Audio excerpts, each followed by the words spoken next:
تو پھر کیا ہوگا؟ یحببکم اللہ، جو بت کی عبادت کر کے لعنت تجھ پہ آ رہی تھی، وہ حضور سے محبت و اتباع کر کے اللہ کی رحمت و محبت تجھ پہ آئے گی۔ پھر تجھے واسطے نہیں دینے ہوں گے، ترلے نہیں کرنے ہوں گے، منتیں نہیں کرنی ہوں گی، اللہ تم سے خود محبت فرمائیں گے۔ یحببکم اللہ۔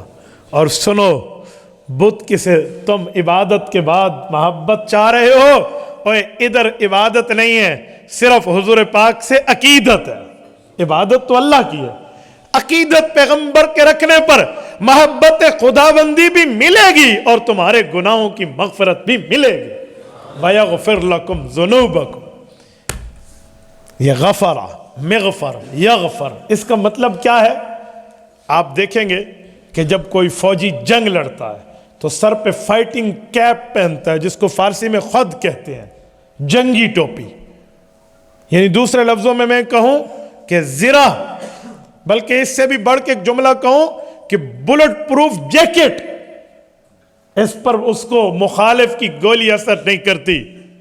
بلٹ پروف کیپ، مغفر عربی میں اس ٹوپی کو کہتے ہیں جو سر پہ کوئی رکھ لے اور مخالف کا وار اس پہ لگ نہ سکے۔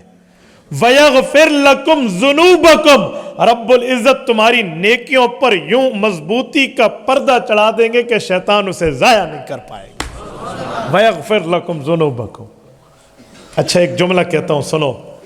شیطان کی طاقت ہمیں آنکھوں سے نہیں دکھتی، عقل سے سمجھ آتی ہے کہ شیطان کام کرا رہا۔ تو رحمان کی طاقت بھی ہمیں آنکھوں سے عام طور پہ نہیں دکھتی، ایمان سے سمجھ آتی ہے کہ اللہ رب العزت کی رحمت آ رہی۔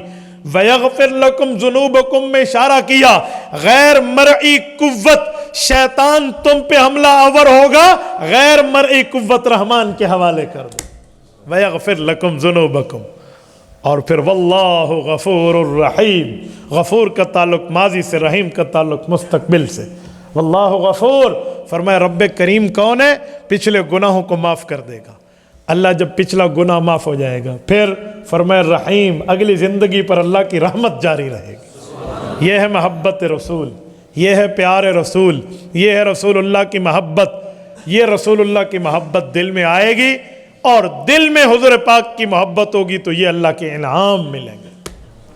توجہ رکھنا، حضرت انس رضی اللہ تعالیٰ عنہ کی جو روایت میں نے آپ کی خدمت میں پڑھی ہے، امام بخاری سے صحیح بخاری میں جلد اول میں کتاب الایمان میں باب حب رسول اللہ کے تحت نقل کرتے، پورا باب قائم کیا۔ باب کہتے ہیں مین چیپٹر، ہیڈنگ کو، جو مین چیپٹر ہوتا ہے، عنوان۔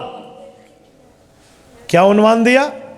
فرمایا حب رسول اللہ، اللہ کے رسول سے پیار کرنے کی ہیڈنگ، اس کے تحت طریقے، اس کے تحت وسیلے، اس کے ساتھ معاملات، اس کے ساتھ پورے تعلیمات پیش کیے جا رہے ہیں کہ محبت پیغمبر تمہارے دل میں موجن کیسے ہوگی، کیسے ہوگی۔ رب کریم نے محمد کریم صلی اللہ علیہ وسلم کی بات کو جو حضور کی دل پر اتارا اور حضور نے حدیث پاک میں ہمیں بتایا۔ کیا فرمایا؟ فرمایا، حضرت انس کہتے ہیں اللہ کے رسول نے فرمایا لا یؤمن احدکم، لا یؤمن، یہ نفی ہے لیکن نفی مضارع پر داخل ہے۔ عربی زبان میں ایک مضارع ہوتا ہے۔ مضارع کسے کہتے ہیں؟ جسے ہم کہتے ہیں فعل حال جاری، کنٹینیوسلی سینٹنس، انگلش میں جسے ہم کہتے ہیں جاری۔ لا یؤمنو، فرمایا یہ حکم بند نہیں ہوگا، قیامت تک جاری رہے گا۔ کیا جاری رہے گا؟ حتیٰ اکون احب الی، مجھ سے پیار کر اپنے ابو، اپنی اولاد اور کائنات کے لوگوں سے بڑھ کے تو پھر مؤمن بنے گا۔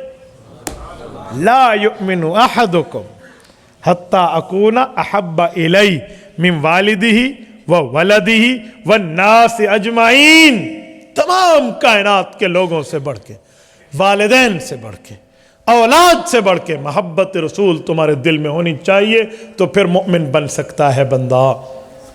یہ حدیث پاک رسول اللہ صلی اللہ علیہ وسلم ارشاد فرما رہے تھے تو حضرت عمر رضی اللہ عنہ کہتے ہیں کہ میرے دل میں دو سوال آئے کہ رسول اللہ اولاد سے بڑھ کے اور ماں باپ سے بڑھ کے لوگ پیار کیسے رکھیں گے آپ کا دل میں؟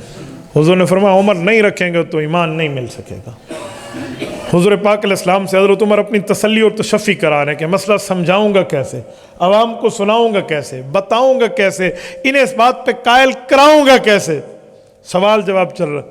تو حضرت عمر رضی اللہ تعالی عنہ سے حضور پاک علیہ السلام نے یوں سینے پر ہاتھ مار کے فرمایا تیرا کیا نظریہ ہے اپنے بارے میں؟ حضرت عمر کہتے ہیں کہ اللہ کے رسول کا ہاتھ میرے سینے پر لگنا تھا کہ میرے دل نے کہا اولاد کیا چیز ہے، ماں باپ کیا چیز ہے، کائنات کے لوگ کیا چیز ہیں، اصل تو محبت حضور کی ہے۔ یہ ہاتھ لگنے کے بعد اب دل بھی کہہ رہا ہے۔ تو کہتے ہیں میں نے فوراً عرض کیا کہ یا رسول اللہ میرا حال تو یہ ہے کہ ماں باپ تو قربان آپ کی ذات پہ، اولاد قربان آپ کی ذات پہ، دنیا کی تمام محبتیں ختم، سب سے بڑا پیار آپ سے ہے۔ حضور پاک نے پھر فرمایا الآن یا عمر، ہاں اب بات بنے گی، الآن یا عمر اب بنے گی۔ تو آپ اندازہ لگائیں یہ محبت ہے۔ اور پھر میں ایک جملہ کہتا ہوں، صرف محبت کا دعویٰ نہیں، محبت چاہیے۔ ایک ہوتا ہے دعویٰ محبت، مجھے بڑا پیار ہے، میں بڑا پیار کرتا ہوں حضور پاک سے، میں اصل میں عاشق رسول ہوں۔ یہ جو آج کل لوگ دعویٰ کرتے ہیں نا کہ میں ہی پیار کرتا ہوں، دوسرے کا تو پیار ہے ہی نہیں۔ کوئی کون کہتا ہے، کوئی کون کہتا ہے، کوئی کون، اپنے آپ کو بتانے کے لیے بھئی اس کا معیار ہے۔ وہ چیز اگر اس میں ہے، اگر میں کہوں تو میں سچا، کوئی اور کہے تو وہ سچا۔ وہ حضور پاک علیہ السلام کی محبت اس کے دل میں ہے یا نہیں ہے، بڑی آسانی سے جانچا جا سکتا ہے۔ وہ کیا معیار ہے؟ اگر اس کے دل میں محبت رسول ہے تو اطاعت رسول آئے گی۔ اگر اطاعت ہے، حضور پاک کی بات ماننا ہے، حضور پاک کے احکامات ماننا ہے، تعلیمات پر عمل پیرا ہے، رسول اللہ کی سنتوں کو اپنی زندگی میں زندہ کیے ہوئے ہے، تو واقعی محبوب رسول حضور پاک کو محبوب بنائے ہوئے ہے، ورنہ کہنے کو تو ہزار پھرتے ہیں، عمل میں ہے یا نہیں۔ میں مثال دیتا ہوں، بیٹا امریکہ میں رہتا ہے، 7 سمندر دور، والد چوک گروٹ میں، آپ کی گروٹ شہر میں رہتا ہے۔ والد بیمار ہوا، بیٹے کو پتہ چلا، بیٹے نے ٹکٹ کٹائی اور جہاز پہ بیٹھ کے پاکستان۔ ابو جی السلام علیکم۔ والد نے کہا وعلیکم السلام۔ بیٹا کیسے ہے؟ کہ ابو مجھے آپ کے چہرے سے پیار ہے، آپ کا چہرہ دیکھنے آیا، آپ سے مجھے بڑی محبت ہے، لاکھوں کی ٹکٹیں لگیں چاہے جو بھی ہوا، لیکن میں آپ کے پاس آ گیا۔ کہا جی ٹھیک۔ 1 دن خدمت کی، 1.5 دن خدمت کی، تو ابو نے کہا بیٹا میں تو ویسے بیمار ہوں، میں چاہتا ہوں تو فلاں جگہ چلا جا اور فلاں جگہ سے جا کر میرا یہ کام کر کے، آپ بہت ضروری کام ہے، پتہ نہیں زندگی ہو یا نہ ہو۔ اب بیٹے کو جواب کیا دینا چاہیے کہ جی ابو لبیک، میں حاضر، مجھے بتائیے، میں ابھی کر کے آتا ہوں، آپ کا حکم سر آنکھوں پہ۔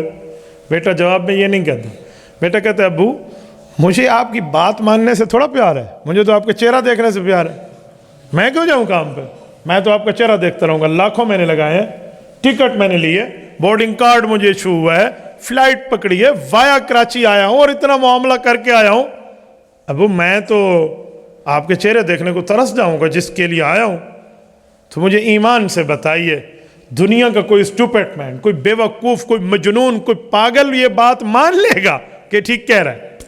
عقل مند تو دور رہے، پاگل بھی سے کہیں گے بابا تیرا یہ واسطہ نہیں ہے، اگر تجھے محبت ہوتی تو باپ کی بات مانتا۔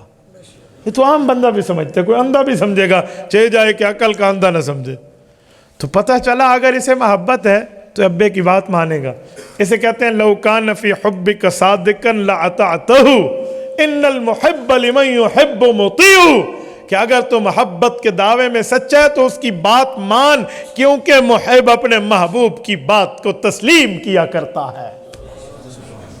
بابا اگر محبت رسول ہے تو اطاعت رسول لازم ہے، یہ نہیں ہو سکتا کہ سورج چڑھا ہوا ہو اور رات ہو جائے۔ اذا طلعت الشمس فالنہار موجود، سورج چڑھے گا تو دن ہونے کی دلیل ہے، سورج غروب ہوگا رات آنے کی دلیل ہے۔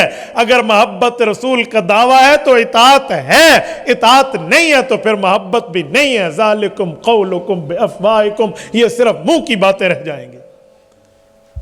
تو بہت اچھا معیار ہے، ہم اپنی زندگیوں میں دیکھیں، اپنے بود و باش میں دیکھیں، اپنی لیونگ اسٹائل جسے کہتے ہیں اپنی طرز زندگی میں ہم دیکھیں، رہن سہن میں دیکھیں کہ اگر ہمارے اندر یہ معاملات میں ہر جگہ سنت کی پابندی ہے تو پھر ہم سچے نبی کے سچے عاشق ہیں، اور اگر نہیں ہے پھر ناراض نہ ہونا، ہم سچے نبی کے جھوٹے عاشق ہیں۔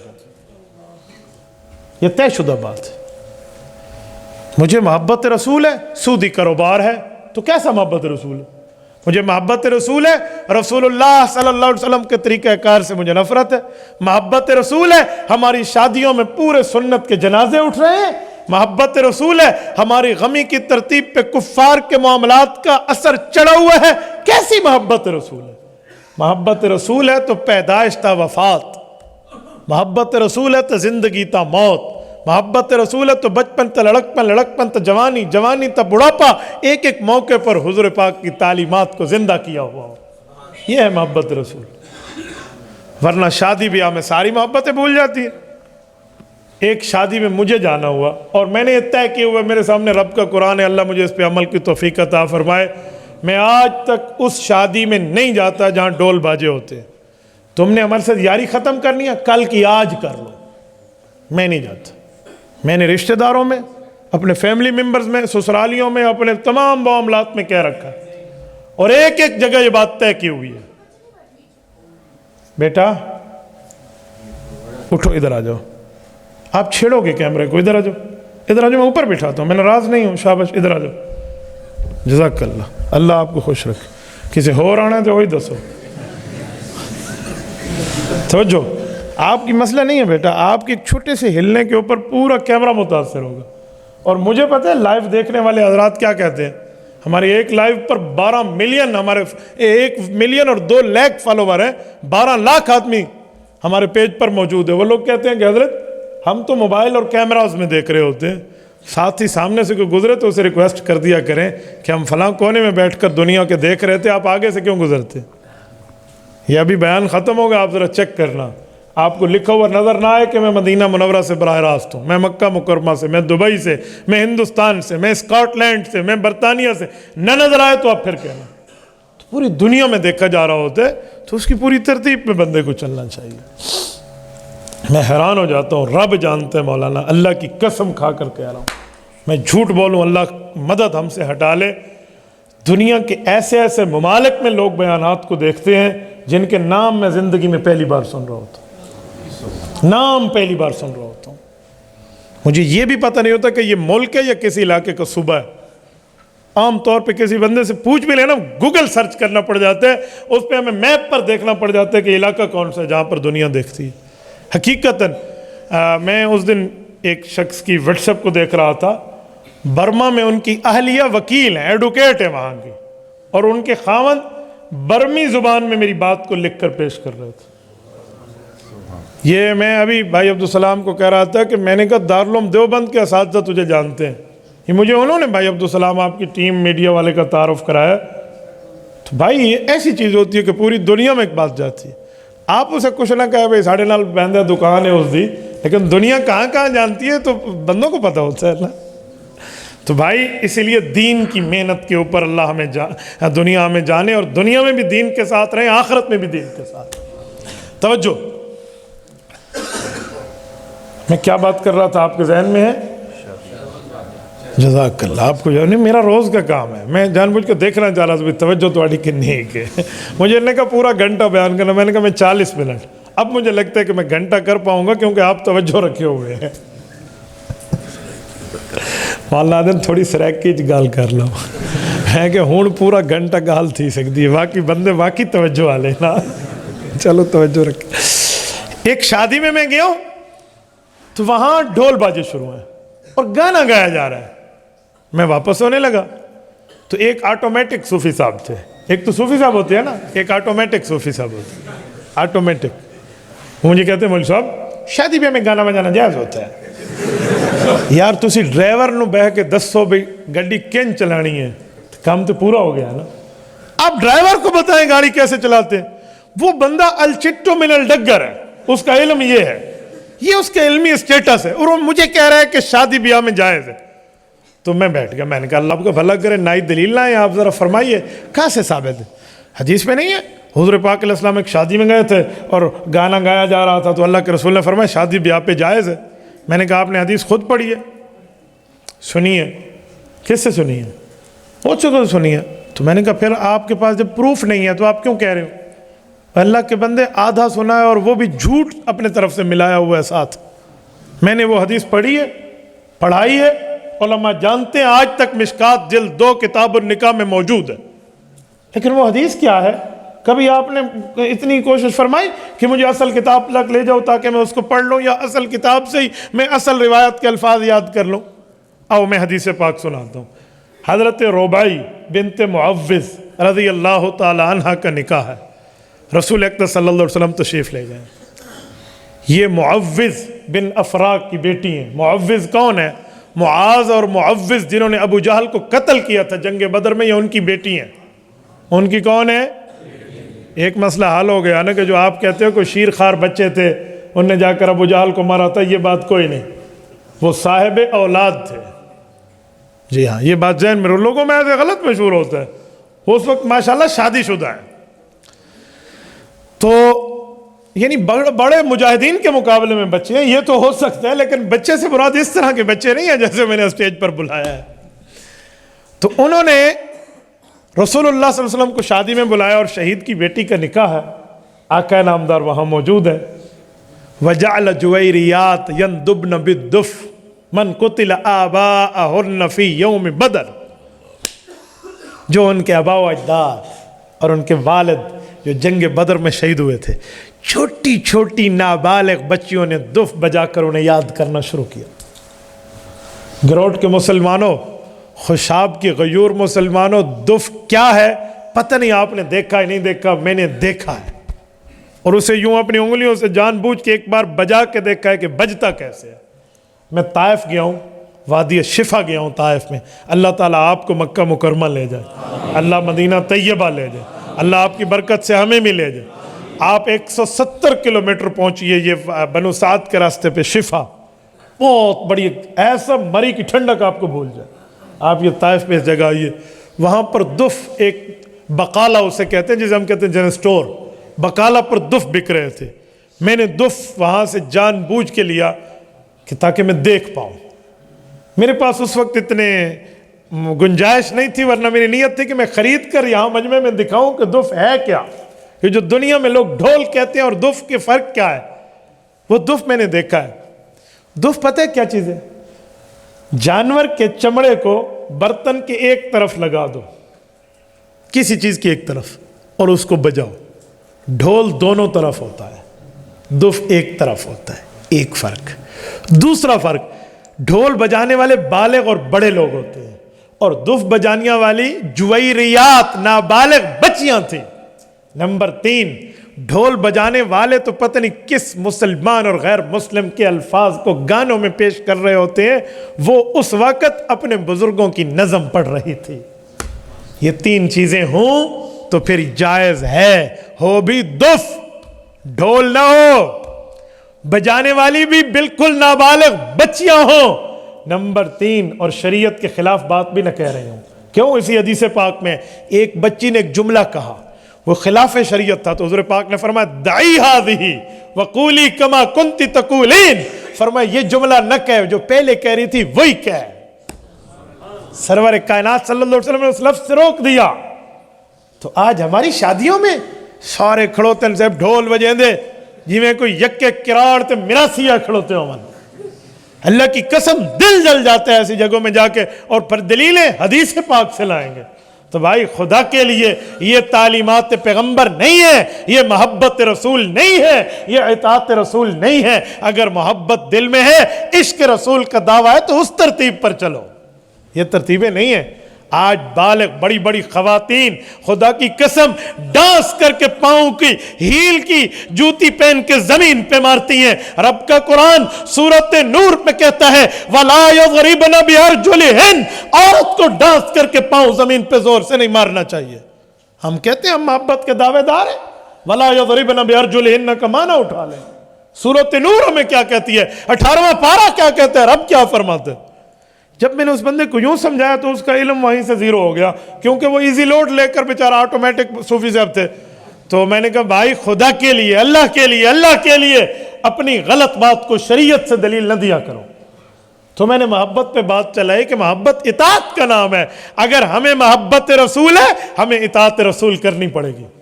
اور آؤ صحابہ کرام نے حضور کی اطاعت بھی کی اور محبت کتنی پیش کی ہے۔ میں پیش کرتا ہوں، توجہ رکھنا۔ سیدہ خدیجۃ الکبریٰ رضی اللہ عنہا، اہل بیت کی خاتون اول حضرت خدیجۃ الکبریٰ رضی اللہ عنہا کو ان کے بھانجے حکیم ابن حزام نے ایک غلام تحفے میں دیا ہے۔ تاریخ ابن عساکر پڑھ رہا ہوں، حافظ ابن حجر اسقلانی رحمۃ اللہ علیہ کی فتح پڑھ رہا ہوں، تحفے میں دیا۔ انہوں نے رسول اللہ کو ہدیہ کیا، اور اس غلام کا نام ہے زید ابن حارثہ۔ کیسے غلام بنے، کس طرح بنے، کوئی اتا پتہ نہیں۔ جب پوچھا گیا تو اس نے اپنے احوال بتائے تو سرور کائنات حیران رہ گئے۔ لوگ آئے ہوئے تھے مکہ مکرمہ، انہوں نے دیکھا زید، پہچان گئے۔ او یمن کے علاقے میں جا کے ان کے ماں باپ کو کہا، اوئے تم رو رہے ہو، تمہارا بچہ اغوا ہو گیا، وہ تو کسی ظالم نے اس کو غلام بنا کے مکہ میں بیچ دیا ہے۔ لیکن بڑا شکر ہے خدا کا، ان لوگوں کے ہاں غلام بنے جو مکہ کے شریف خاندان ہیں۔ جاؤ گے تم اپنے قیمت دو اور ان سے چھڑا لاؤ بچہ۔ واہ، جو رو رہا تھا آج تک اس کا والد حارثہ، اس کا بھائی جبلہ بن حارثہ، ان کے چاچو، یہ لوگوں کی تو یارے نیارے ہو گئے۔ سفر کیا اور پہنچ گئے، اپنے ساتھ اپنی نقود کے، اپنے سامان کی جو جتنے پیسے لا سکتے تھے لائے۔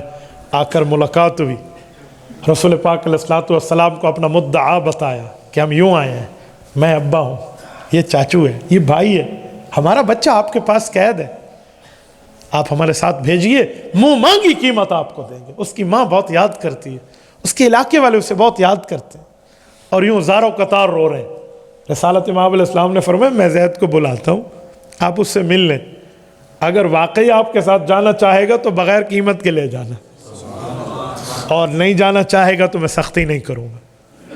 باپ اور چاچے نے ایک دوسرے کی آنکھوں میں آنکھیں دیکھی، کب باپ چاچو بھتیجا اور بیٹے کا ہم سے تعلق، ہمارے ساتھ نہیں جائے گا، آپ بلائیے۔ اللہ کے رسول نے حضرت زید کو بلایا، وہ آئے اور ملے۔ زید جانتے ہو؟ جی ہاں یہ میرے ابا ہیں۔ جانتے ہو؟ جی میرے چاچو ہیں۔ گلے ملے، روئے، انہوں نے کہا زید تیرا بچپن وہ جس علاقے میں گزرا، تیری ماں فلاں فلاں، ایک ایک چیز۔ یار بندہ کہاں سے کہاں بھی چلا جائے نا، جس مٹی میں بچپن میں کھیلا ہو وہ نہیں بھولتے، وہ آنگن نہیں بھولتا، وہ صحن نہیں بھولتا، وہ حویلی نہیں بھولتی جہاں بندے کے بچپن گزرے ہو۔ حضرت زید نے سب کچھ سن کے کہا جی ٹھیک ہے جانتا ہوں۔ کہا زید چلو۔ حضرت زید نے اللہ کے رسول کو دیکھ کر عرض کیا، یا رسول اللہ واللہ لا اختار علیک احد، میں آپ کی غلامی پر ساری آزادیاں قربان کرتا ہوں، جاتا ہوں تو مل کر آ جاؤں، اجازت اتنی ہو مثال ہے، یہ لفظ تو نہیں ہے، میں دوسرے لفظوں میں سمجھا رہا ہوں، ہمیشہ کے لیے نہیں آپ کی خدمت میں رہوں گا۔ حضور پاک علیہ الصلوۃ والسلام کے سامنے باپ اور چاچو ہکا بکا رہ گئے۔ آپ علیہ الصلوۃ والسلام نے اٹھ کر حضرت زید ابن حارثہ کا یوں ہاتھ بلند کیا اور فرمایا لوگو آج کے بعد زید ابن حارثہ نہ کہنا، زید ابن محمد کہنا۔ یہ تو سورت نمبر 33 سورت احزاب پارہ نمبر 21 آیت اتری، ادعوہم لآبائہم هو اقسط عند اللہ، کہ اپنے والد کے نام پہ پکارو، یہ انصاف کا نام ہے۔ لے پالک جو گود کا بچہ اٹھایا ہوا ہوگا وہ دوسرے کے والد کے نام پہ نہیں، اپنے ابو کے نام پہ پکارا جائے گا۔ تب حضور نے فرمایا اسے زید ابن حارثہ کہو، ورنہ تو زید ابن محمد مشہور ہو گئے تھے۔ یہ ہے محبت، دیکھو یہ ہے محبت رسول۔ اس سے بھی بڑھ کے ایک بات کرتا ہوں، سنیے، یہ بھی حافظ ابن حجر اسقلانی نے فتح میں لکھا ہے 7ویں جلد میں، صحیح بخاری جلد نمبر 2 کتاب المغازی کا واقعہ ہے۔ حضرت خبیب ابن عدی رضی اللہ عنہ کو جب مکہ مکرمہ کے کافروں نے پکڑ کے پھانسی کے پھندے تک لے جائے گئے تھے تو انہیں لوہے کی کنگھیوں سے کنگھی کی تھی۔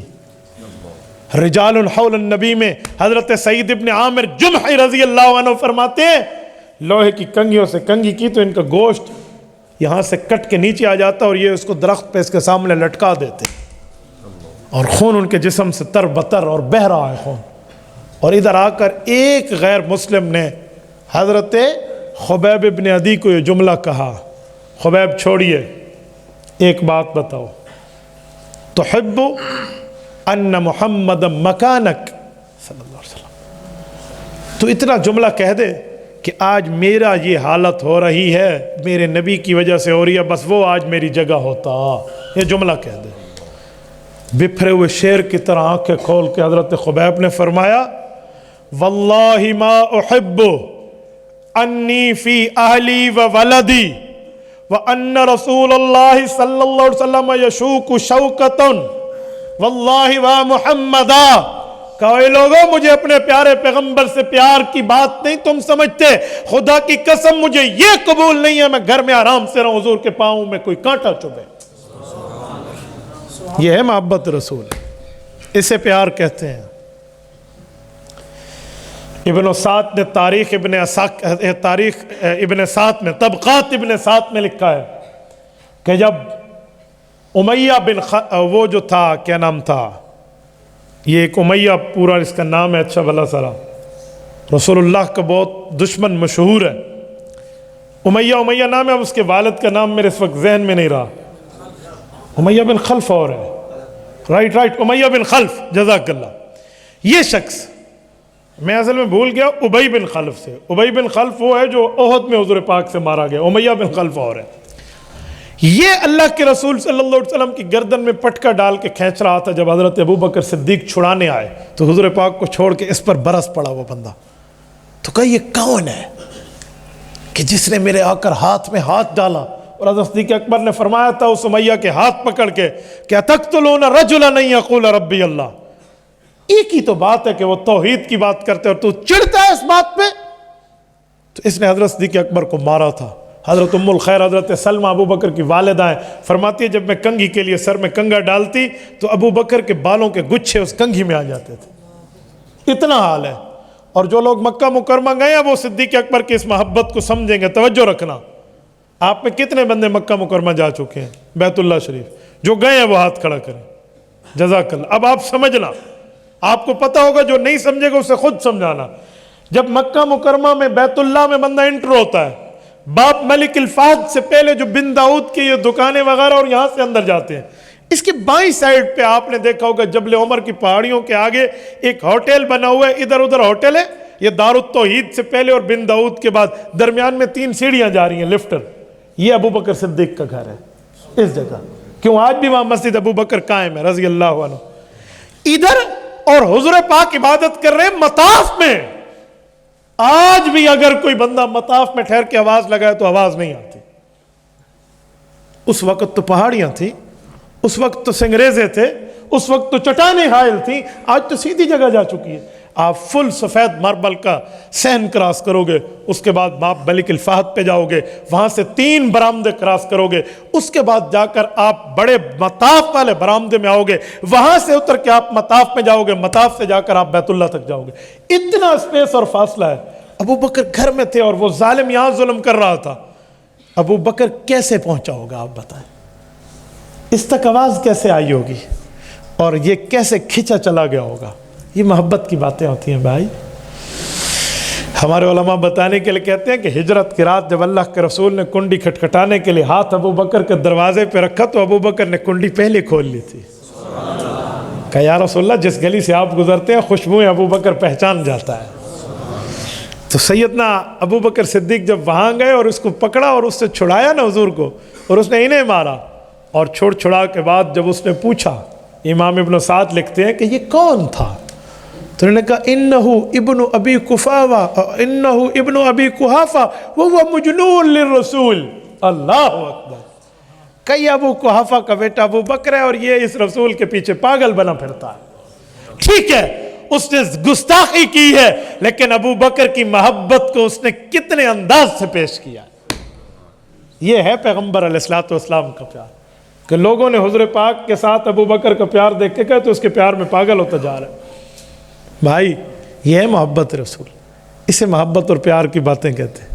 آؤ میں ایک بات اور عرض کرتا ہوں۔ امام مالک ابن انس الاصبہی رحمہ اللہ موطا امام مالک میں روایت لائے ہیں، حضرت سعد بن ربیع رضی اللہ عنہ، یہ صحابی انصاری ہے، انہیں جب شہادت کے مرتبے پر فائز ہو رہے تھے اور احد کے میدان میں ایک صحابی نے پانی پلانے گئے، اور پانی پلانے والے صحابی کا نام ہے ابی بن کعب، اقرأ الصحابہ، جو صحابہ میں سب سے بڑے قاری ہیں۔ اور ان کو جا کے کہا کہ اقراہ منی رسول اللہ صلی اللہ علیہ وسلم السلام، کہا میری طرف سے رسول اللہ کو میری سلام دینا، اور وَأَخْبِرْ قَوْمَكَ، اور اپنی قوم کو جا کر کہنا أَنَّهُ لَا عُذْرَ لَهُمْ عِنْدَ اللَّهِ إِن قُتِلَ رَسُولُ اللَّهِ وَحَيٌّ فِيكُمْ وَاحِدٌ، قیامت میں تم آئے اور حضور پاک کو کوئی نقصان ہوا اور تمہاری قوم میں کوئی ایک بھی زندہ رہا، اللہ معاف نہیں کرے گا۔ یہ صحابہ کرام کا پیار ہے رسول اللہ سے، یہ تعلق ہے ان حضرات کا۔ تو بھائی جو محبت میں اتنے آگے ہیں وہ اطاعت میں کہاں پہنچے ہوں گے؟ یہ جو سورت نمبر 4 سورت نساء، ساری سورت نمبر 3 سورت آل عمران آیت نمبر 110 ہے، کنتم خیر امت اخرجت للناس تأمرون بالمعروف وتنہون عن المنکر وتؤمنون باللہ۔ یہ جو آیت اتر رہی ہے، تم بہترین امت ہو، کنتم خیر امت، خیر مضاف امت مضاف الیہ، تم بہترین امت ہو، یعنی آپ اور ہم امت ہے، صحابہ اور آل بیت بہترین امت ہے۔ ان کی محبت پر بتایا جا رہا ہے کنتم خیر امت، تم خیر امت نہیں، امت کے بہترینوں میں بہترین ہو۔ کنتم میں تو بات آ گئی، خیر امت ان کا کیا مطلب؟ تم اچھی امت ہو، یہ ترجمہ لفظی نہیں محاورہ بن سکتا ہے۔ آپ اس کا لفظ تم بہترین امت ہو، یعنی امت رہے گی، صحابہ اور آل بیت بہترین امت رہیں گے۔ کنتم خیر امت اخرجت للناس، یہ صحابہ کرام کی محبت، مودت، پیار، تعلق، یگانگت، قربانی، جذبہ، ایثار پر صحابہ کرام کو اللہ کی طرف سے میڈل ملا ہے۔ تو بھائی اسے محبت کہتے ہیں۔ اس طرح چلے، یہ محبتوں کی بات ہوگی تو بات بنے گی، اور اس محبتوں کی بات نہیں ہوگی تو پھر جی نہیں، پھر کوئی معاملہ۔ ہاں فمن زحزح عن النار وادخل الجنت فقد فاز، کامیابی آخرت کی چاہیے تو اپنے آپ کو رسول اللہ کے قدموں پر نثار کرنا ہوگا۔ حضرت عکرمہ رضی اللہ عنہ ابو جہل کے بیٹے ہیں، صحابی بنے ہیں، جب شہید ہوئے تھے نا یرموک کی جنگ میں تو پیغام بھیجا تھا حضرت خالد ابن ولید کو کہ حضرت امیر المؤمنین عمر کو کہہ دینا، عمر ایمان لانے میں پہل تو نے کی تھی، جنت جانے میں پہل ہم نے کر لی۔ بھائی ان لوگوں نے تو اپنی جانیں کھپا دی تھی، ان لوگوں نے تو قربانیوں میں اپنی اولادوں تک کو پیش کر لیا تھا۔ میرے دوستو یہ وہ لوگ ہیں جو آپ کے اور میرے لیے معیار حق و صداقت، معیار ایمان ہے۔ اگر ہم محبت پیغمبر رکھنا چاہتے ہیں تو ان جیسی محبت لائیے۔ ایک ولی اللہ کے بارے میں نے پڑھا کہ انہیں ایک شوق پیدا ہوا کہ کاش میں صحابی رسول ہوتا، حضور پاک کے دور میں اٹھایا جاتا، رسول اللہ کے مدینے میں ہوتا، حضور کی خدمت کر کے اپنی زندگی قربان کرتا۔ اس کو اللہ کی طرف سے تنبیہ ہوئی کہ یہ خیال تیرا ٹھیک نہیں ہے، تم میں وہ صلاحیت و اہمیت نہیں ہے جو حضور پاک علیہ السلام کے صحابہ میں رب نے چن کر دی تھی۔ کیوں؟ ان اللہ اختارنی واختار علی اصحابی، مستدرک حاکم میں امام حاکم نیشیہ پوری رحمہ اللہ المتوفہ 405 ہجری حدیث لائیں حضرت عویمر بن سعیدۃ الانصاری رضی اللہ عنہ کی کہ اللہ نے پہلے دن سے چن لیا ہے نبی کسے بنانا ہے اور حضور کا صحابی کسے بنانا ہے۔ یہ تو دل میں کیا خیال رہا؟ تو تنبیہ کیسے ہوئی؟ رات کو خواب دیکھا کہ رسول پاک علیہ السلام ایک سواری پہ سوار ہے اور سواری اوپر چڑھ رہی ہے، اور وہ کہتے ہیں میں بھی حضور پاک علیہ السلام کی اس سواری کے ساتھ ساتھ ہوں۔ حضور پاک کے ساتھ 2-4 صحابہ حضرات بھی ہیں بطور محافظ، کہ اوپر اس سواری میں کچھ اچانک کوئی پتہ نہیں خرابی آئی یا کیا ہوا کہ وہ سواری پیچھے نیچے اترنا شروع ہوئی۔ اب ہمیں یہ خوف لاحق ہوا کہ سواری نیچے آ کر کہیں گرے اور اللہ کے رسول کو تکلیف نہ ہو جائے، تو اس سواری کے روکنے کا کوئی بندوبست کرے۔ تو کہتے ہیں سب سے پہلے میں دوڑ کے گیا اور ایک پتھر ڈھونڈ کے لایا جو اس سواری کے پہیے کے نیچے لگاؤں، تاکہ چڑھائی سے نیچے آتے ہوئے اترائی میں یہ کوئی نقصان نہ ہو جائے۔ تو کہتے ہیں جب میں پتھر اٹھا کر لایا تو میں ہکا بکا رہ گیا کہ سواری رکی ہوئی تھی۔ شروع میں نے سوچا رسول پاک علیہ الصلوۃ والسلام پر اللہ کی رحمت ایسی، اچھا سواری رک گئی۔ کہتے جب میں قریب آیا تو رحمت تو تھی لیکن میرے ہوش کے ناخن اس وقت مجھے آئے۔ صحابی جو حضور پاک کے ساتھ بطور محافظ بیٹھے تھے وہ سواری سے نیچے اترے اور خود کو پہیے کے نیچے رکھ لی، یعنی میری جان بچے یا نہ بچے حضور پاک علیہ السلام بچ جائے۔ اللہ کے رسول نیچے اترے اور صحابی اٹھ کر آ گئے۔ کہتے ہیں میرے ہاتھ پہ پتھر راہ رہ گیا اور مجھے اٹھ کر یہ تنبیہ ہوئی کہ اللہ میں پتہ نہیں کیا کہہ بیٹھا۔ بھائی یہ وہ لوگ تھے، ان کی محبتوں پہ ہم عمل تو کر سکتے ہیں، ان تک پہنچنے کا تو ہم سوچ ہی نہیں سکتے۔ تو میرے دوستو کل ان کنتم تحبون اللہ، یہی ہے کہ ہمیں اللہ کی محبت چاہیے تو اطاعت پیغمبر کریں گے، اطاعت پیغمبر ہوگی، محبت مصطفیٰ ہوگی تو پھر دنیا بھی کامیاب ہے، آخرت بھی کامیاب۔ اور میں اپنا اس پر ایک میسج مزید بھی عرض کرتا ہوں کہ محبت رسول پر ہمارے اکابرین نے، ہمارے بزرگوں نے، ہمارے بڑوں نے، علماء حق، علماء دیوبند نے اپنی جانوں کو، اپنے مالوں کو، اپنی طاقت کو، اپنی صلاحیت و اہمیت اللہ کی طرف سے دی ہوئی کو حضور پاک علیہ الصلوۃ والسلام کی ذات کی حفاظت، حضور پاک کی ختم نبوت کی حفاظت، رسول اللہ کی سنت کی حفاظت، رسول اللہ کے دین کی حفاظت پہ لگایا ہے۔ خدا کی قسم آج بھی ان کی قبور پہ رحمتیں برستی اور دنیا میں ان کا ڈنکا گونجتا ہے۔ ابھی حضرات علماء دیوبند کی بات کر رہے تھے، میں ایک جھلکی اس پر دیتا ہوں۔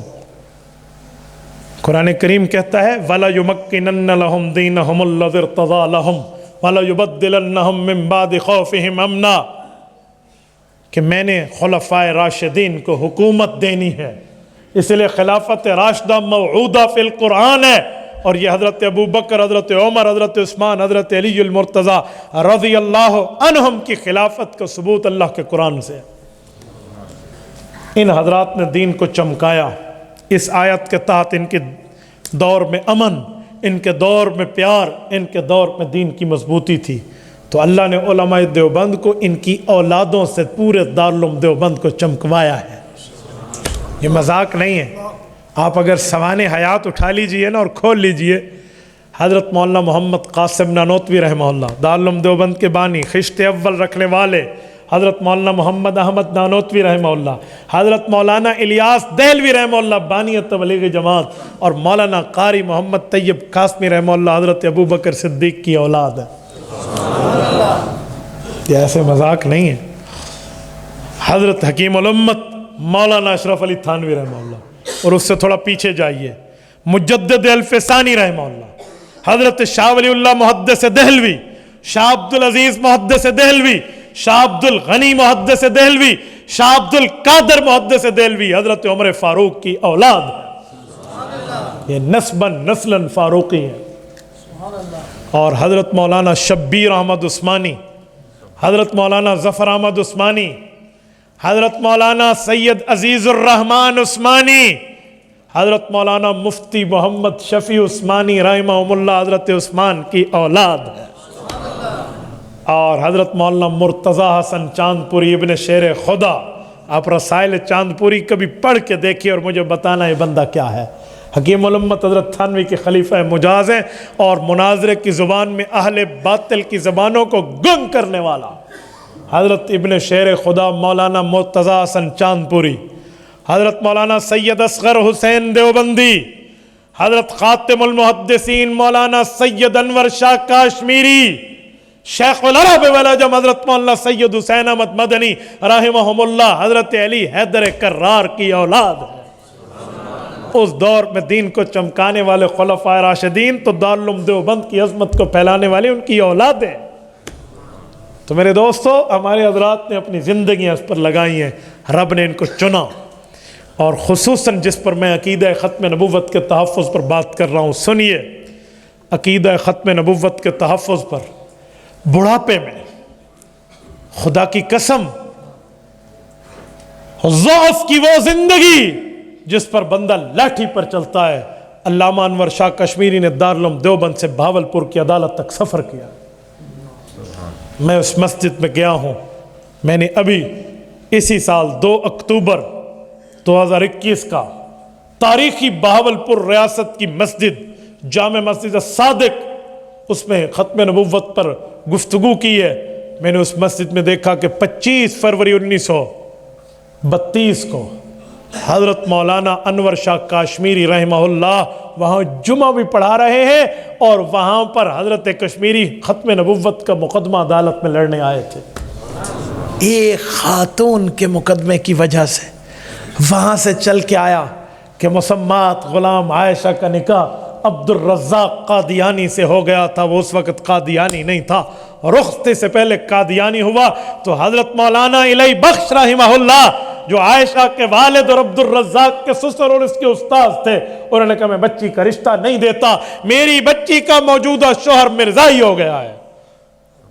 چھوٹی عدالت پہ کیس چلا تو مرزائیوں کے حق میں فیصلہ ہو گیا، اب یہ بھی مسلمانوں کو پھر کیا دے دے۔ تو پھر علماء نے جب اپیل کی، وہ دوبارہ ریویو پوزیشن میں گئے، پٹیشن میں گئے، جب دوبارہ استغاثہ نے اپیل دائر کی اور بھاورپور کی عدالت میں مقدمہ آیا تو یہ صرف عائشہ اور عبد الرزاق کے درمیان کا مقدمہ نہیں تھا، یہ کفر اور اسلام کا مقدمہ بن گیا۔ ادھر سے بڑے بڑے گرو گھنٹال قادیانیت کے آئے اور ادھر سے اکابرین نے کھڑے ہو کر ایک زبان ہو کر کفار کو جواب دیا۔ اللہ دیتا بہت بڑا مناظر تھا قادیانیوں کا، وہ عدالت کے کٹہرے میں کھڑا ہو کر جب دلائل دے رہا تھا اور کتابیں پیش کر رہا تھا، حضرت کشمیری رحمہ اللہ اس کی کتاب کی غلطی نکال رہے تھے۔ جج نے کہا تیرے پاس کتاب نہیں ہے، وہ کتاب سے دیکھ کر پڑھ رہا، کہا مجھے میرے خاتم النبیین صلی اللہ علیہ وسلم کی شفاعت پر اعتماد ہے، میرے اللہ نے مجھے وہ قبلری دی ہے، وہ ذخیرہ اور ذہانت دی ہے، میں نے 30 سال پہلے اس کتاب کو پڑھا تھا، جو لفظ میں نے بتایا وہ نہ نکلا میں اپنی موت لکھ دوں گا۔ جھوٹ بول رہا ہے قادیانی، کھولیے کتاب، اور حضرت کشمیری رحمہ اللہ کے وہ لفظ پروف ہوئے اور وہی نکلے۔ یوں دلائل پہ پھر جب 1934 پر مقدمے کا فیصلہ آیا، خوشاب کے مسلمانوں ہمیشہ ہمیشہ کے لیے اسلام جیت گیا اور کفر ہار گیا۔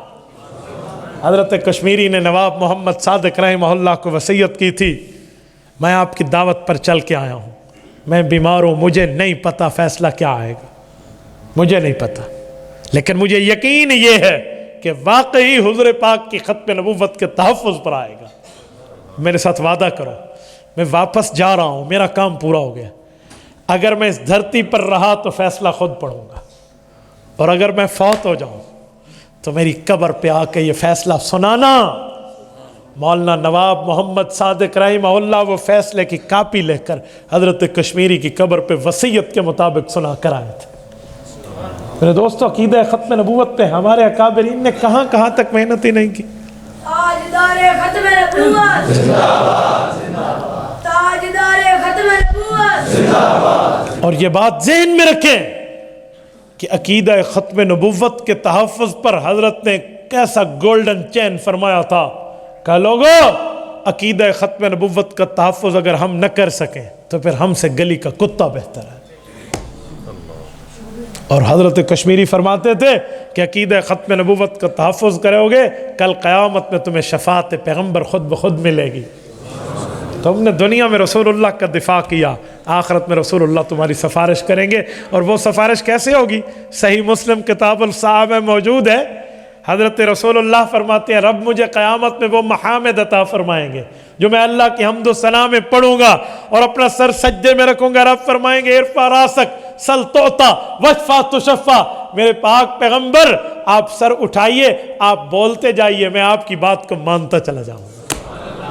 یہ سفارش ملنی ہے تو وہاں ملنی ہے، یہ ملنی ہے نہ وہیں ملنی ہے۔ اللہ ہمیں حضور پاک کی سفارش نصیب فرمائے، اللہ اس سے محروم ہونے سے بچائے۔ اور پھر یہی مقدمہ جو اسلام کا جج محمد اکبر اللہ اس کی قبر پہ کروڑوں اربوں رحمت نازل فرمائے، اس کے قلم کا فیصلہ پھر پاکستان کی اسمبلی میں قانون کی بنیاد بنا ہے۔ 1953 کی جب تحریک چلی تھی اس وقت اسمبلی کی قوت اور سیاست میں علماء مضبوط نہیں تھے، اس وقت علماء کے پاس اسٹیج ضرور تھا، تدریس کی درسگاہ ضرور تھی، تبلیغ کے مراکز ضرور تھے، خانقاہ میں اللہ اللہ کی طاقت ضرور تھی، لیکن سیاسی قوت نہیں تھی۔ حضرت امیر شریعت سید عطا اللہ شاہ بخاری کی قبر پر رب کروڑوں اربوں رحمت نازل فرمائے، تحریک چلائی ہے، 10 لاکھ مسلمان گھر سے بے گھر ہوا ہے، 1 لاکھ زخمی ہوئے اور 10,000 نوجوان شہید ہوئے تھے۔ 10,000 مرغیاں نہیں کہہ رہا، 10,000 انسان ذبح ہوئے تھے، اور ایک تحریک چل پڑی، لیکن اسمبلی میں مسئلہ زیر بحث نہ آ سکا کہ اس وقت علماء کے پاس سیاسی قوت نہیں تھی۔ اس لیے میں کہتا ہوں مسجد کی قوت واقعی قوت ہے، مصلی ممبر کی طاقت اپنی جگہ طاقتیں ہیں، مدرسہ و خانقاہ کی طاقت ہے، لیکن مسلمانوں تم یہ بھول کیوں جاتے ہو کہ اسمبلی کی قوت بھی بہت بڑی قوت ہے۔ آج مولوی اسمبلی کی سیاست کی بات کرے تو لوگ کہتے ہیں اس کو اسلام نہیں، اسلام آباد کی فکر ہے۔ اور سادے مسلمان، اگر مفتی محمود رحمہ اللہ بھی یہی سوچتے تو آج قادیانی دن دناتا پھر رہا ہوتا۔ جی ہاں، اس وقت جن لوگوں نے ڈیرہ اسماعیل خان میں حضرت مولانا مفتی محمود رحمہ اللہ کو کامیاب کر کے بھیجا، شاید ان میں آج کوئی اکا دکا زندہ ہو، لیکن ان کی قبروں پر رسول اللہ کے واسطے سے رحمتیں برستی ہیں، جنہوں نے ختم نبوت کے تحفظ کر کے قادیانیت کی تابوت میں آخری کیل ٹھونک دیا تھا۔ آج اس ملک میں، اس دھرتی پر، اس مملکت خداداد میں کوئی قادیانی اپنے کفر کو اسلام کے نام پہ پیش نہیں کر سکتا۔ آج قادیانی روتے ہیں جی ہمیں اذان کی اجازت نہیں ہے، میں کہتا ہوں جی آؤ رسول اللہ کی غلامی اپنے گلے میں ڈال لو، تم ہمارے بھائی ہو، تمہیں اذان کی بھی اجازت ہے، کلمے کی بھی اجازت ہے، لیکن حضور پاک کی وفاداری تبدیل کر کے غدار مصطفیٰ بن کے آؤ گے، کوئی اجازت نہیں ہوگی۔ یہ بات کھلی کھلی ہے، یہ ہماری اسمبلی نے قانون مانا ہے۔ کیوں؟ یہ علماء کی اسمبلی کی طاقت، سیاسی قوت کے بل بوتے پر مانا ہے۔ میرے دوستو، اپنے ذہن کو صاف رکھو، اگر مصلی حضور کی وراثت ہے اور یقیناً ہے، منبر حضور کی وراثت ہے اور یقیناً ہے، تدریس تبلیغ خانقاہ میں اللہ اللہ تصوف کا طریقہ حضور کی وراثت ہے اور یقیناً ہے، تو اسلامی سیاست بھی حضور کی وراثت ہے اور یقیناً ہے۔ صحیح بخاری جلد نمبر 2 کتاب الانبیاء، حضرت ابو ہریرہ راوی ہیں، صحیح حدیث ہے، رضی اللہ عنہ فرماتے ہیں میرے پاک پیغمبر نے فرمایا کانت بنو اسرائیل تسوسهم الانبیاء کلما ہلک نبی خلفہ آخر وانہ لا نبی بعدی فسیکونوا بعدی خلفاء فیکثرون۔ کہے لوگو، انبیاء آتے تھے، نبوت بھی چلاتے، سیاستدان بھی ہوتے تھے، میں آخری نبی ہوں، یعنی انبیاء کا آخری نبی اور آخری انبیاء میں سیاستدان ہوں۔ میرے بعد نبی اور سیاستدان نبی بن کے نہیں آئیں گے، میرے خلفاء آئیں گے اور کثرت سے آئیں گے، یعنی عالم نبی کا سیاست میں بھی وارث ہے۔ یہ تو کھلی کھلی بات ہے۔ اور حضرت مولانا مفتی محمود رحمہ اللہ جب قومی اسمبلی کے ممبر تھے، اور جسے آج ہم چناب نگر کہتے ہیں، اس وقت سے قادیانیوں کی طرف سے نام دیا گیا تھا ربوہ۔ اس ربوہ کے اسٹیشن پر قادیانی گماشتوں نے نشتر میڈیکل کالج ملتان کے لڑکوں پر حملہ کیا اور کئی کو شہید کیا، زخمی کیا، اور پھر تحریک اٹھی اور مسلمان رسول اللہ کی ختم نبوت کا پھریلا رے کر اٹھے۔ اور سنیے، باہر اسمبلی کے مولانا محدث جلیل سید یوسف بن نوری قیادت کر رہے تھے رحمہ اللہ، اور اسمبلی کے اندر مسلمانوں کی قیادت مفکر اسلام مولانا مفتی محمود رحمہ اللہ کر رہے تھے۔ اور اس وقت کی حکومت کو یہ بات ماننی پڑی کہ اسمبلی میں اس مسئلے کو زیر بحث لایا جائے۔ جب زیر بحث لایا گیا، قادیانیوں کے اس وقت 2 بڑے فرقے تھے، لاہوری اور قادیانی، ان دونوں کو بلایا گیا اور یہ آئے۔ 13 دن موقع ملا، آؤ اپنی صفائی پیش کرو، آؤ کفر کو اسلام کے نام پر پیش کرنے والوں اپنے کفر کو اسلام کے نام پر پیش کرو۔ اللہ کی قسم، کوئی بکرے کے نام پہ کتے کا گوشت بیچے یہ کم مجرم ہے، قادیانی اپنے کفر کو اسلام کے نام پہ بیچتے جو سب بڑا مجرم ہے۔ گدھے کے گوشت کو گائے کے نام پر بیچنا جرم ہے، لیکن اتنا نہیں ہے جتنا ختم نبوت کے انکار کو اسلام کے طور پہ پیش کرنا ہے۔ علماء میں تمام مسالک موجود تھے، دیوبندی، بریلوی، اہل حدیث سب تھے، قیادت حضرت مفتی محمود رحمہ اللہ کے پاس ہے، سب نے اتفاق سے انہیں بڑا بنایا، انہوں نے حوالہ جات پیش کیے۔ ادھر سے مرزا ناصر، مرزا بشیر الدین محمود مرزا قادیانی کے بیٹے کا بیٹا، مرزا قادیانی کا پوتا، یہ پیش کر رہا تھا اپنے کفر کو اسلام کے نام پر۔ حضرت مفتی صاحب فرماتے ہیں کہ شروع میں تو میں بہت پریشان ہوا کہ جب وہ بے ایمان آیا نا، اس کے ماتھے پر کلمہ طیبہ کی پٹی لگی ہوئی تھی، اس کا حمائل شریف یہاں لٹکا ہوا تھا، سفید جبے اور دستار اور کبے میں آیا اور حضور پاک کے نام پہ یوں صلی اللہ علیہ وسلم پہ سر جھکاتا آیا۔ مفتی محمود رحمہ اللہ فرماتے تھے کہ میں اپنے کولیگز کو، اپنے اسمبلی کے دوستوں کو دیکھتا تھا کہ ان کے دل میں دین کا درد ضرور ہے، لیکن دین کا علم نہیں ہے، یہ اس کی سازش کو کیسے پہچانیں گے؟ یہ تو بظاہر کہیں گے مفتی محمود یہ تو تم سے اچھا لباس پہن کے آیا ہوا ہے، اس کے پاس تو تم سے اچھی جو ہے نا کیا کہتے ہیں یوں صلاحیت ہے. اللہ میں کیا کروں, ہمارے اکابر کے راتوں کا رونا کام آیا, اللہ کے سامنے مصلی تہجد پر گڑ گڑانا کام آیا, دعائیں ندائیں التجائیں کام آئی. اور پھر جب بحث ہوئی اسمبلی میں, حضرت مفتی محمود رحمۃ اللہ علیہ اور حضرت مولانا قائد تحریک مولانا غلام غوث ہزاروی رحمہ اللہ, حضرت ہزاروی نے پیش کیا محضر نامہ. پتہ ہے محضر نامہ کیا تھا؟ الف با تا ثا جی, پوری الفابیٹ الف سے یا تک ایک ایک لفظ سے مرزے کی کتابوں سے مرزے کی دی ہوئی گالیاں نکال کے جمع کر دی, اور کہا ان النبی لا فحاشا ولا لعانا, کہ نبی فحش گو تو نہیں ہوتا, نبی یوں لعنتیں کرنے والا گالیاں دینے والا تو نہیں ہوتا. آؤ مرزے نے الف سے اتنے دیے ہیں, با سے اتنے دیے ہیں, تا پوری لائن پیش کر دی, اور کہا ان میں اگر ایک حوالہ جھوٹا ہو ہم اپنی موت لکھ دیں گے. اب مرزائیوں کے منہ بند ہے, اور نہیں جی ایسے ہے جی ویسے ہے. تو مفتی محمود رحمہ اللہ نے ایک حوالہ پیش کیا کہ مرزائیوں یہ کتاب سنو, تمہاری کتاب ہے, نہ ہو جو سزا گولی وہ کر دینا, لیکن آؤ یہ حوالہ سنو. اور اس حوالے سے پہلے کہ اسمبلی کے لوگوں تم سے پوچھتا ہوں, تمہاری ماں نے تمہیں حلال جنا ہے کہ حرام جنا ہے؟ لوگوں کی آنکھیں کھل کے بھی کیا کہنا چاہ رہے ہیں کہ بتاؤ تم حلال زادے ہو یا نہیں ہو؟ کہ جی ہاں ہمیں اپنی ماں کی دیانت پر اعتماد ہے, اعتبار ہے, ہم حلال زادے ہیں. کہاؤ مرزے نے لکھا ہے کہ ہر وہ بندہ جو میرا کلمہ نہیں پڑھے گا وہ حرام زادہ ہے, الا ذریۃ البغایا, وہ کسی بدکار عورت کی اولاد ہے. یہ مرزے نے لکھا ہے. اب تو سارے کانوں کو ہاتھ لگا رہے, اب تو اسمبلی کے لوگوں کے ہاتھوں کے طوطے اڑ گئے کہ بات ہے کیا. پھر مرزا کی عبارات لائی کہ اس بے ایمان نے اہل بیت کی گستاخی کر کے اپنی بیویوں کو اہل بیت کہا, اس بے ایمان نے صحابہ کی گستاخی کر کے اپنے ساتھیوں کو خلفائے راشدین اور عشرہ مبشرہ کہا. ایک ایک کو پیش کیا. 13 دن تک, کوئی 13 گھنٹے کی بات بھی نہیں ہے. مسلمانوں, خوشاب کے دوستو, 7 ستمبر 1974 کا وہ تاریخی دن تھا جب کفر ہار گیا, اسلام جیت گیا. بڑے بے آبرو ہو کر تیرے کوچے سے ہم نکلے, یہ بن کر مرزا کی نسل اسلام آباد سے چلی اور آج انگریز کی گود میں انگلینڈ میں بیٹھ کے پناہ لیا, پہنچی وہیں پہ خاک جہاں کا خمیر تھا. آج وہاں بیٹھے ہیں جن کے پروردہ ہیں, کیونکہ نبی کو تو اللہ بھیجتا ہے نا, انہیں تو انگریزوں نے بھیجا تھا اس لیے وہاں پہنچ گئے. اور آج قادیانیوں کی سازش, آؤ میں تمہیں سازش پیش کرتا ہوں. کرکٹ ورلڈ کپ دیکھنے والوں, میری بھی دعائیں ہیں اپنے ملک کے ساتھ, اللہ ان کو جتوائے.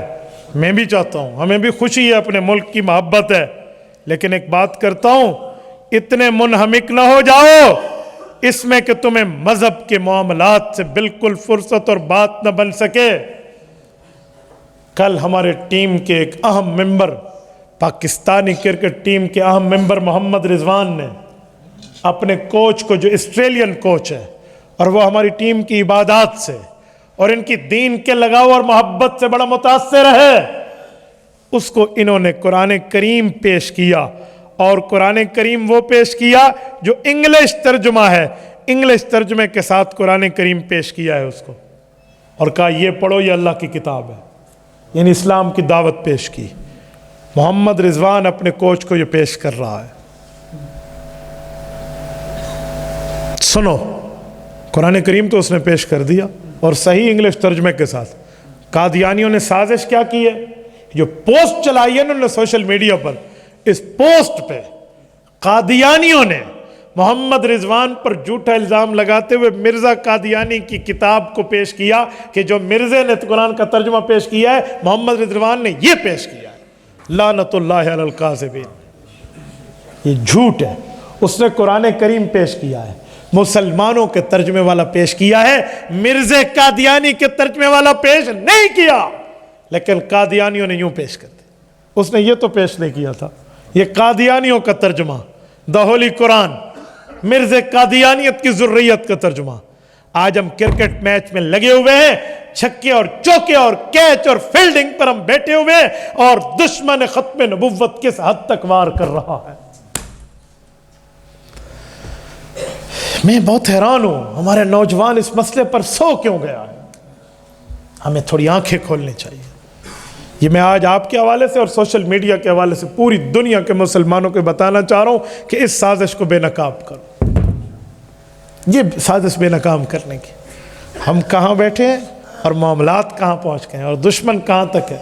لیکن اللہ کا کرم، اللہ کا فضل، اللہ کا شکر، صدہا شکر کہ پاکستان میں علماء کی سیاست تھی، ادھر سے مرزا قادیانی کی ذریت پھٹا کھا گئی ہے. ورنہ یہاں بھی یہ سازشیں ہوتی. آج پاکستان کی اسمبلی نے ہمارے علماء کی اس محنت پر مانا اور اس وقت کے پرائم منسٹر جناب ذوالفقار علی بھٹو، اللہ اس کی قبر پہ برحمت نازل کرائے. ہو سکتا ہے مجھے بھی ان کی جماعت سے سیاسی اختلاف ہو، لیکن عقیدہ ختم نبوت پہ میں اس کو خراج تحسین پیش کرتا ہوں. بھائی ختم نبوت کے لیے جو بندہ چلا ہے، ہو سکتا ہے رب نے مغفرت کر دی ہو، کسی کی چین پہ جبی ہونے سے کیا ہوتا ہے. اللہ کے پاس تو رسول اللہ کا غلام بن کے کوئی جائے، رب العزت کی رحمت میں کیا کمی آئے گی، اس سے میرا اور تیرے منہ کو کیا ہوگا. تو سیاسی معاملات اپنی جگہ، لیکن اس بندے کی اگر یہ چاہتا تو ہو سکتا نہ کرتا، لیکن اللہ نے اس کے ہاتھ سے کرایا. اللہ ان کو جزائے خیر عطا فرمائے. تو اس وقت کی حکومت نے لکھ کے دیا. اور میں مزے کی بات کروں، اس وقت ایک وزیر صاحب تھے، جب قانون لکھنے کی باری آ رہی تھی نا، تو حضرت مفتی صاحب رحمہ اللہ فرماتے ہیں کہ وہ یہ چاہ رہے تھے کہ مرزا قادیانی کا نام آئین میں نہ لکھا جائے، سائیڈ پہ لکھ دے. کہتے میں نے اسے کہا پوری اسمبلی نے مانا، حکومت مان گئی، اپوزیشن اور حکومت اس مسئلے پر ایک پیج پر ہے، تو اس کو قانون میں لکھ لا کہ مرزا کے ماننے والے یوں بے ایمان. تو وہ مفتی صاحب کو دلیل دے رہا ہے کہ مفتی صاحب مرزا قادیانی کا نام پلیت ہے، کیوں آئین کو پلیت کرتے ہو؟ بس یہ لکھیں گے یہ قادیانی سے. آگے بھی مفتی محمود تھے نا. لوگ مفتی محمود کو صرف سیاستدان سمجھتے ہیں.